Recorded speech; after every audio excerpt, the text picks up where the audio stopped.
اور آج کل اس ٹیلی فون کی وجہ سے یہ فتنہ سارے گھر گھر میں بچے بچے کے ہاتھ میں ہے، اور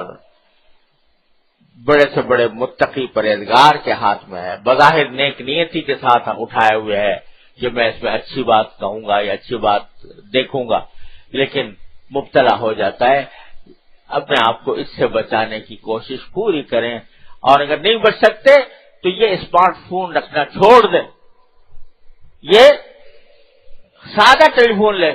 جس میں صرف ٹیلی فون کا کام ہو اور کچھ نہ ہو، ایسا رکھو